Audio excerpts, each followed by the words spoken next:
오늘은 하나님이 새로운 변화를 일으키실 때, 하나님이 새로운 변화를 일으키실 때라는 제목으로 하나님의 말씀을 살펴보겠습니다. 저는 찬양이 생각나면서 잠에서 깨어나는 경우가 종종 있습니다. 어제 새벽도 그랬는데요. 주님 감사해요, 주님 감사해요. 좀 음정이 틀린 것 같은데 이 찬양이 생각이 나서 깨어났습니다. 감사라는 찬양인데요, 이 찬양을 틀어놓고 계속 들었습니다. 그런데 사람들이 계속 생각이 나는 것입니다. 한 해 여러 가지 이유로 상황이 힘들었었지만 그래도 믿음의 씨름을 하셨던 한 분 한 분이 생각이 났습니다. 또 열악한 환경에서 아이들을 품고 기도하고 섬기고 있는 교사들, 또 교육자들이 생각이 났습니다. 또 주일마다 안내로, 주차로, 또 미디어로, 중보기도로 곳곳에서 섬겨주신 분들이 생각이 났고요. 또 요즘에는 계속해서 비대면으로 다락방을 섬기다 보니까 굉장히 쉽지 않는 거거든. 순장님들도 그렇고 또 한 분 한 분 참여하는 순원들도 다 힘든데 이런 애쓰고 있는 분들이 생각이 났어요. 또 훈련도 마찬가지입니다.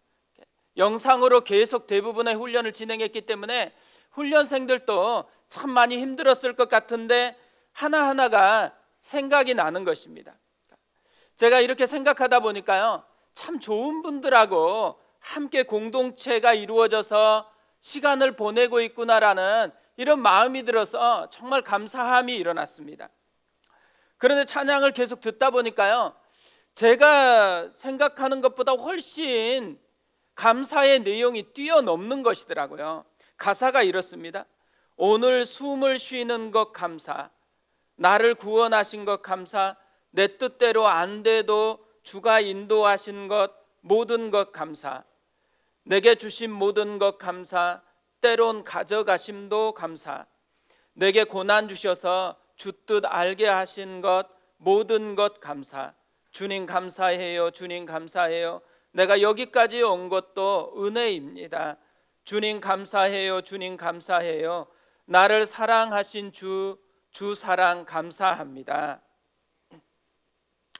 저는 이제 12월 벌써 중순으로 이렇게 넘어가고 있는데요, 이 찬양을 들으면서 이 12월이 감사로 좀 가득 채워졌으면 좋겠다라는 그런 마음의 소망이 일어났습니다. 비록 코로나의 확진자들이 계속해서 높은 수를 이렇게 기록해서 불안함이 있습니다. 하지만 그 불안함과 상관없이 감사할 이유가 많다라는 것이죠. 그래서 우리 삶 속에서 감사의 제목들을 하나하나 발견하면서 좀 감사가 가득 채워졌으면, 그런 12월이 됐으면 좋겠다라는 마음이 들었습니다. 오늘 말씀을 보면요, 감사가 가득한 것은 아닙니다. 오히려 반대죠. 감사와는 전혀 다른 감정의 언어들이 나오고 있습니다. 35절에 이렇게 되어 있습니다. 사무엘이 죽는 날까지 사울을 다시 가서 보지 아니하였으니 이는 그가 사울을 위하여 슬퍼함이었고 여호와께서는 사울을 이스라엘 왕 삼으신 것을 후회하였더라. 슬픔이라는 감정, 후회라는 감정이 나오고 있습니다. 하나님의 감정 언어는 후회였습니다. 여호와께서 사울을 이스라엘 왕으로 삼으신 것을 후회하셨더라. 여기서 이 후회한다라는 말, 원어는 나함이라는 말인데요, 이 나함이라는 동사는 주로 수동형으로 하나님과 연결되어서 사용되어지는데 이때 적어도 두 가지 의미를 가지고 있다고 합니다.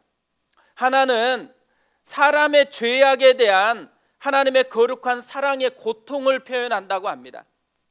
사울을 왕 삼으신 것을 후회했다, 이 말은 하나님께서 왕을 잘못 선택해서 후회한다라는 의미가 아니라는 거예요. 죄를 범한 사울 때문에 마음이 아프다라는 이 의미를 담고 있다라는 거죠. 또 하나의 의미는요, 새로운 변화를 일으킬 때가 되었다라는 것입니다. 개신대학원 대학교 김구원 교수님의 이 사무엘상 주석을 보면요, 성경에서 이 단어가 하나님께 사용되어졌을 때 잘못된 과거가 아니라 새로운 미래에 초점이 있다라고 이야기를 합니다. 성경에서 하나님의 후예가 언급되어지는 경우가 있죠. 근데 그때마다 하나님의 새로운 역사가 시작된다라는 거예요. 그러니까 노아의 시대 때 세상을 보시고 하나님께서 땅 위에 사람 지으신 것을 후회했다라고 이야기합니다. 이때 나함이라는 이 말이 등장을 해요. 그런데 이 후회하셨다라고 얘기한 후에 무슨 일이 일어나요? 하나님께서 새로운 역사, 노아 방주 계획이 시작이 되어진다라는 거죠.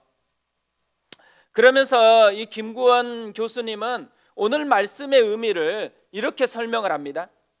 이처럼 하나님의 후회는 늘 새로운 역사의 전주곡이었다. 사울에 대한 하나님의 후회도 사울이 아니라 사울 이후에 초점이 있다. 하나님의 후회와 함께 왕정에 관한 하나님의 새로운 계획이 시작된 것이다. 이런 점에서 내가 사울을 왕으로 세운 것을 후회하노니라는 말은 사울에 대한 심판인 동시에 새로운 하나님의 역사, 다시 말해 새로운 왕조에 대한 복선이다. 저는 이런 의미를 생각하다 보니까요, 문득 제가 최근에 읽었던 빅 체인지 한국 교회라는 그 책에서 본 글이 생각이 났습니다. 미래학자이면서 목사인 최윤식 박사가 코로나 이후 한국 교회의 미래를 진단하는 글이거든요. 이렇게 되어 있습니다. 앞으로 10년 더 큰 변화, 더 강력한 충격이 교회 안팎을 강타할 것이다. 한국 교회와 성도는 더 심한 파동을 대비해야 한다. 결국 뭘 얘기하고 있는 것일까요? 지금 우리 시대가 하나님이 후회하시는 그런 시대라는 이야기인 것이죠. 하나님께서 지금 우리의 모습을 가슴 아파하는 것과 동시에 새로운 변화를 일으키고 싶어 한다라는 것이에요. 이런 시대에 우리 교회가 시작이 됐습니다. 왜 하나님께서 이런 부흥의 시대도 아니고 이런 시대에 교회가 개척되어지도록 인도하셨을까요? 절망하고 불평하라는 게 아니시죠. 새로운 변화를 일으키시는 하나님께 초점을 두라는 것입니다. 그 하나님을 붙들라는 것이죠. 그래서 하나님이 이 시대에 일으키는 노아 방주 같은 교회, 하나님께서 이 시대에 쓰시고자 했던 다윗과 같은 공동체가 되라는 것입니다. 하나님께서 이런 새로운 변화를 일으킬 마음을 품고서 가장 먼저 한 일이 무엇이었을까요? 오늘 말씀을 보면 사무엘을 찾아온 것이었습니다. 왜 하나님께서 사무엘을 찾아왔을까요?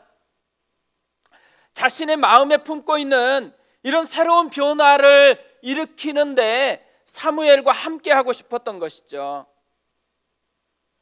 저는 이 하나님께서 사람을 찾고 있다라는 이 말씀을 묵상하는데요, 최근에 있었던 일이 생각이 났어요. 저희 교회가 블레싱 사역을 시작을 하게 됐습니다. 그런데 최근에 어린이부 아이들이요, 저에게 찾아와서 말을 걸기 시작했어요. 옛날에는 전부 다 제가 가서 말을 걸어야지만 반응할까 말까였거든요. 근데 최근에는 저한테 찾아와서 자꾸 얘기해요. 자기들도 블레싱을 하려고 한다라는 거예요. 그러니까 자기는 이런 거 하려고 한다 그러고 또 이런 일을 하려고 한다라고 그렇게 이야기를 하는 것입니다. 저는 되게 기분이 좋더라고요. 우리 아이들이 영적인 사무엘처럼 하나님 앞에 세워져 가고 있구나, 이런 생각이 들었습니다. 이 블레싱 사역이 어떻게 보면 영적 사무엘이 되라는 하나님의 초대였구나라는 그런 생각이 들었습니다. 하나님은 다윗을 세우기 전에요, 먼저 사무엘을 찾아갔다라는 거예요. 하나님은 이 사무엘을 통해서 같이 다윗이라는 새로운 시대를 열자라고, 함께 손을 내밀어서 함께 가자라고 초대했다라는 것이죠. 하나님이 사무엘을 찾아와서 한 일이 뭐였을까요? 1절에 이렇게 되어 있습니다. 여호와께서 사무엘에게 이르시되 내가 이미 사울을 버려 이스라엘 왕이 되지 못하게 하였거늘 내가 그를 위하여 언제까지 슬퍼하겠느냐. 너는 뿔에 기름을 채워 가지고 가라. 내가 너를 베들레헴 사람 이새에게로 보내리니 이는 내가 그의 아들 중에서 한 왕을 보았느니라 하시는지라. 하나님이 가장 먼저 사무엘에게 한 일은 여호와께서 사무엘에게 이르시되입니다. 사무엘이 이런 새로운 하나님의 역사에 동참하게 된 첫 번째 출발선이 뭐라는 거예요? 하나님의 말씀을 듣는 것, 말씀이 들리는 것. 말씀이 들리는 데서 하나님의 역사가 시작이 되고 있다라는 것이죠. 하나님의 말씀이요, 나에게 들릴 때, 다른 사람이 아니고 나에게 하는 말씀으로 들려질 때가 하나님이 내 안에서 새로운 변화를 시작하는 때라는 것이에요. 그 순간이라는 거죠. 오늘 예배가요, 하나님이 나에게 말씀하시는 그 음성을 듣는 그 순간이 되었으면 좋겠습니다. 하나님께서 사무엘에게 왜 이렇게 말씀하려고 하는 것일까요? 적어도 두 가지 이유가 있다고 생각해요. 하나는 자신의 마음을 나누고 싶은 거예요. 이제 새로운 시대를 열어가고 싶어하는 그 마음의 계획을 사무엘과 나누고 싶은 것이죠. 또 하나는요, 사무엘을 준비시키고 싶었던 거예요. 하나님은 새로운 변화를 일으키실 준비가 되어 있었습니다.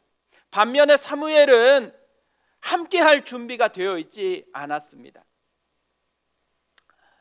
새로운 변화를 함께 이루면서 나아가야 되는데 사무엘에게는 그의 마음을 묻고 있는 그런 밧줄이 있었다라는 거예요. 저는 이 사무엘을 붙들고 있는 밧줄을 묵상하다가 코끼리 밧줄이 생각이 났습니다. 코끼리는 엄청난 무게를 움직일 수 있는 힘이 있잖아요.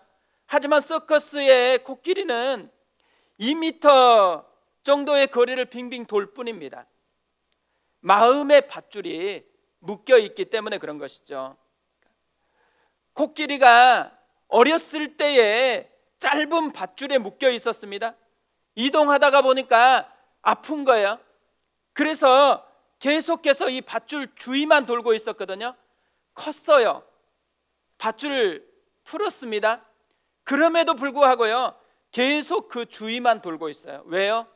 마음의 밧줄은 여전히 작동하고 있었기 때문에 그런 것이죠. 사무엘도 마찬가지라는 거예요. 사무엘의 마음속에 그를 붙들고 있는 마음의 밧줄이 있었습니다. 오늘 말씀을 보면 적어도 두 가지의 밧줄이 있다라는 것을 발견하게 되어집니다. 그래서 오늘은 이 두 가지의 마음의 밧줄을 어떻게 하나님께서 끊어 놓는지를 좀 살펴보려고 합니다. 새로운 변화에 참여하기 위해서 우리가 끊어버려야 될 밧줄이 사무엘이 지금 묶여있는 밧줄과 동일한 비슷한 것이기 때문에 그렇습니다. 먼저 새로운 변화를 참여하기 위해서 끊어버리는 밧줄이 뭐냐면 슬픔이라는 마음의 밧줄입니다. 1절을 다시 보면 이렇게 되어 있습니다. 여호와께서 사무엘에게 이르시되 내가 이미 사울을 버려 이스라엘 왕이 되지 못하게 하였거늘 네가 그를 위하여 언제까지 슬퍼하겠느냐. 너는 뿔에 기름을 채워 가지고 가라. 내가 너를 베들레헴 사람 이새에게로 보내리니 이는 내가 그의 아들 중에서 한 왕을 보았느니라 하시는지라. 사무엘의 마음을 묶고 있는 밧줄이 뭐라고 얘기해요? 슬픔이라는 밧줄이라는 거죠. 사무엘을 묶고 있는 슬픔의 밧줄의 의미가 뭘까요? 과거의 흔적입니다. 특히 사울이라는 과거의 상처가 만든 흔적입니다. 사무엘은 25살 정도 어린 사울을 이스라엘을 왕으로 세웠습니다. 하지만 사울은 하나님의 말씀을 버릴 뿐만 아니라 사무엘의 기대를 저버렸습니다. 그렇게 공을 들여서 세웠는데 배신당한 것이죠. 그러니까 배신당한 상처가 만든 슬픔이 그를 지배하고 있다라는 거예요. 네가 나한테 어떻게 그럴 수 있니? 이 상처가 슬픔이 돼가지고 그의 마음을 묶고 있다라는 것이죠. 근데 사무엘만 그런 것이 아니죠. 우리도 그럴 때가 굉장히 많습니다. 새로운 변화로 나아가지 못하는 대부분의 이유는 과거의 흔적 때문일 때가 많습니다. 특히 상처일 경우에는요, 더 강하게 우리를 묶어 놓는다라는 것이죠. 상처의 특징이 뭐예요? 계속 살아난다라는 거예요. 이미 그 사건은 다 사라져버린 과거인데도 불구하고 마음속에서는 계속 현재형의 밧줄로 우리를 묶고 있다라는 거죠. 하나님과 사무엘의 차이가 어디에 있을까요? 하나님은 사울을 이미 떠나 보냈어요. 이미 버려서 과거의 사건이에요. 사무엘은 아직도 끊어버리지 못한 현재의 사건입니다. 하나님께서요, 이런 사무엘의 마음의 밧줄을 어떻게 끊어주고 있을까요? 1절을 보면 하나님이 어떻게 이 밧줄을 끊어주는지를 우리에게 알려줍니다. 네가 그를 위하여 언제까지 슬퍼하겠느냐? 너는 뿔에 기름을 채워 가지고 가라. 내가 너를 베들레헴 사람 이새에게로 보내리니 이는 내가 그의 아들 중에서 한 왕을 보았느니라. 하나님이 마음의 방향을 바꿔주고 있다라는 거예요. 사울이라는 과거의 흔적에 사무엘이 마음을 두고 있었는데 지금 새로운 변화라는 미래로 마음의 방향을 바꿔주고 있습니다. 사울이라는 상처에서 새로운 왕이라는 기대감으로 마음의 방향을 바꿔주고 있습니다.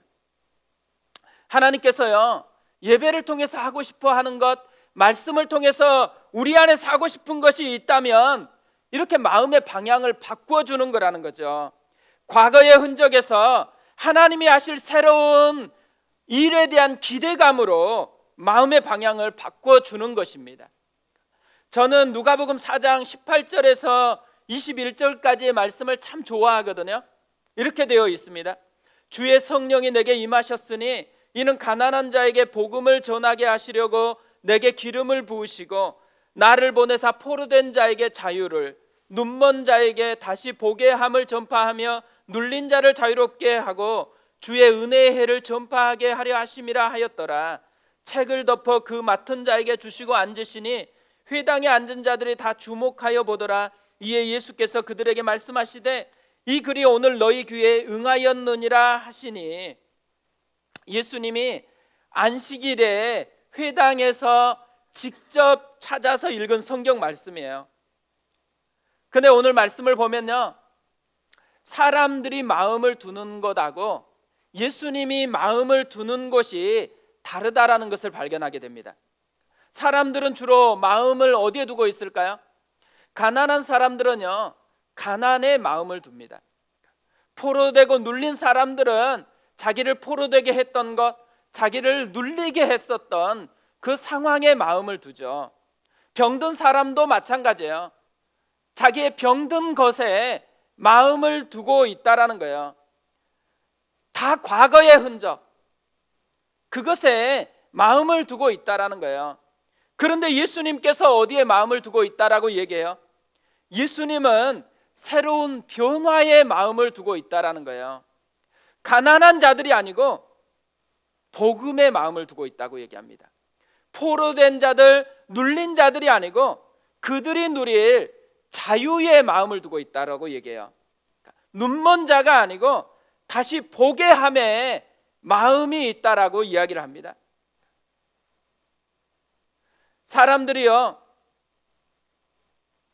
다 주목하고 쳐다보고 있을 때 예수님이 이렇게 말씀하셨어요. 이 글이 오늘 너희 귀에 응하였느니라. 뭘 얘기하고 싶은 걸까요?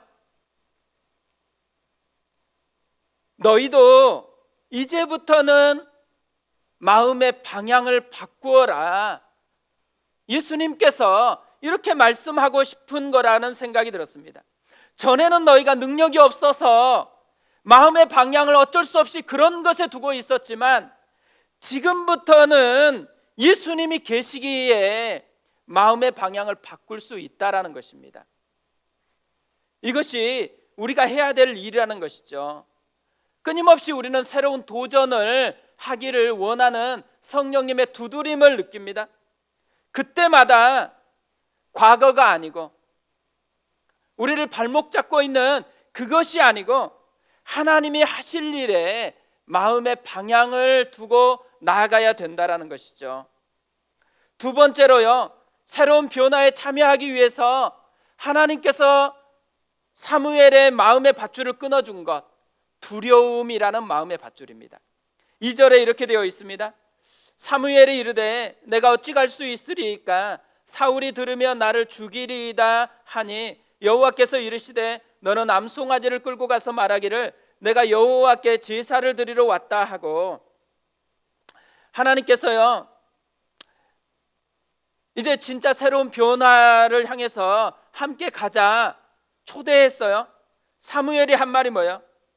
사울이 들으면 나를 죽이리이다. 뭘 얘기하는 거예요? 사무엘이 두려움이라는 마음의 밧줄에 묶여 있다라는 것을 보여주는 것이죠. 그렇게 담대했던 믿음의 사람 사무엘조차도 이런 두려움이라는 마음의 밧줄에 묶여 있었다라는 것입니다. 두려움은요, 새로운 변화를 일으킬 때마다 발견되는 공통된 밧줄입니다. 하나님의 사람 모세도 그랬어요. 하나님께서 가라 이렇게 말하니까 보낼 만한 사람을 보내라고 그렇게 얘기했습니다. 왜 그랬을까요? 두려움이란 밧줄에 묶여 있었던 것이죠. 여호수아를 모세의 후계자로 세웠을 때 하나님이 가장 많이 반복해서 한 말이 있어요. 여호수아 1장 9절인데요. 내가 내게 명령한 것이 아니냐, 강하고 담대하라, 두려워하지 말며 놀라지 말라, 내가 어디로 가든지 내 하나님 여호와가 너와 함께 하느니라 하시니라. 여호수아도 두려움이라는 이 밧줄에 묶여 있었다라는 것이죠. 이런 모습이 우리에게도 되게 위로가 되잖아요. 우리는 우리만 약해서 그런다 생각하지만 모세도 그랬고 여호수아도 그랬고 사무엘도 이 두려움이라는 밧줄에 묶여 있었다라는 거예요. 새로운 변화를 향해서 나아가려고 할 때마다 모든 사람은 이런 두려움이라는 밧줄에, 이 두려움이라는 밧줄에 도전을 받는다라는 것입니다. 사실 삶을 보면요, 나쁜 짓을 할 때, 그러니까 죄를 범할 때는요 두려움이라는 밧줄이 작동을 안 해요. 근데 신기하게도 의미 있는 일을 하려고 하면, 정말 좋은 하나님의 뜻을 향해 나아가려고 하기만 하면 신기하게도 두려움이라는 밧줄이 우리 속에 작동하는 것을 보게 된다라는 거죠. 복음을 전하려고 해보세요. 누군가 마음에 품고 복음을 전하려고 딱 하면 어때요? 수만 가지 생각이 일어나요. 그 생각이 뭘 만들어내요? 두려움이라는 밧줄이 내 안에 있다라는 것을 발견하게 하는 것이죠. 그것뿐 아니에요. 블레싱 사역을 해도 마찬가지일 거라고 생각합니다. 블레싱 사역은 돕는 거잖아요. 그러니까 오히려 떳떳하게 할 수 있는 것 같은데도 막상 기도하고 시작하려고 해보면 어때요? 분명히 마음 가운데 여러 가지 생각이 날 거예요. 그 생각이 많은 그런 이유들을 말해주고 있는 것 같지만 다 합치면 뭐예요? 두려움이라는 밧줄이 내 안에서 작동하고 있구나, 이것을 보여준다라는 것이죠. 이런 두려움이 실제적인 문제가 돼서 우리 속에서 살아있다라는 것입니다. 하나님께서 이런 두려움이라는 밧줄에 묶여있는 사무엘을 어떻게 만져주고 있을까요? 하나님은요, 실제적인 대안을 주세요. 2절에 이렇게 되어 있어요. 암송아지를 끌고 가서 여호와께 제사를 지내려고 왔다 하라. 정말 구체적인 실제적인 지혜를 주시죠. 그런데 이 실제적인 지혜 속에 담겨져 있는 의미가 뭘까요?